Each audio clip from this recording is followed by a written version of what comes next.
Make sure your smart morning routine includes ABC7's Good Morning Washington. On any platform and always on your side. Weekdays on ABC7's Good Morning Washington.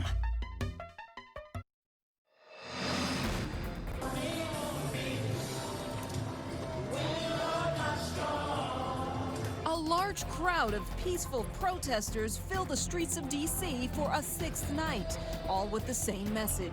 And what we want is not any special treatment or preferential treatment, just be treated fairly, just be treated equally.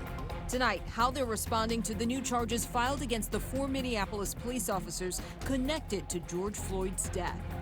Plus, Governor Hogan announces when Maryland will go to phase 2 in the fight against COVID-19. But will our local counties be on the same timeline? Breaking now, curfew took effect. It is now the third straight night protesters are defying the city's mandate while demanding justice for George Floyd. Now today they are moved farther away from Lafayette Park. We have team coverage in just a moment. Now these protests continue after breaking developments this afternoon in the George Floyd investigation. The officer who knelt on Floyd's neck is facing upgraded charges. And the three others charged as accomplices. Check out what it was like now near the White House as prosecutors in Minnesota provided this update.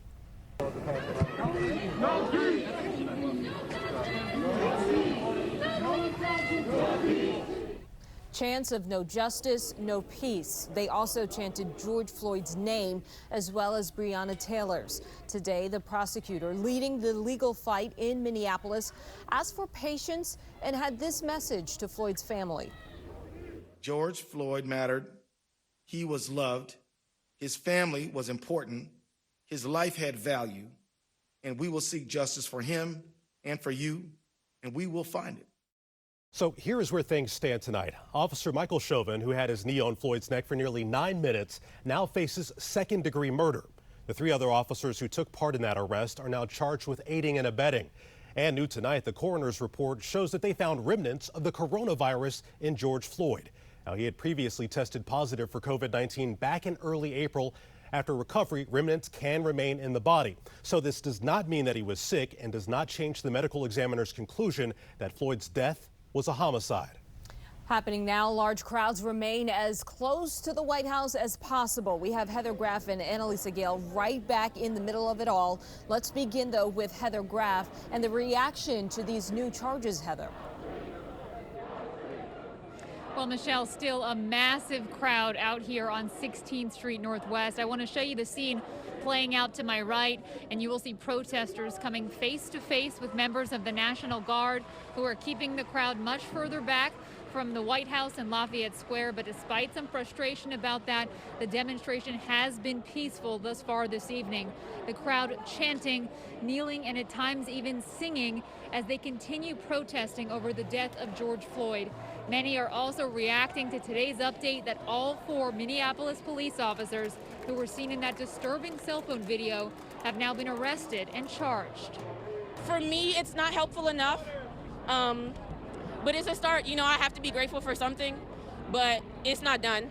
So we need more. We need more. The evidence is right there. It was insurmountable evidence. So he should have been charged immediately. But hopefully all of this out here is going to make them wake up and realize we're not taking this anymore. We're not sitting back anymore.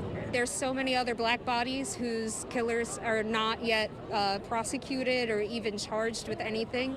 So this is definitely justice. It's definitely the first step.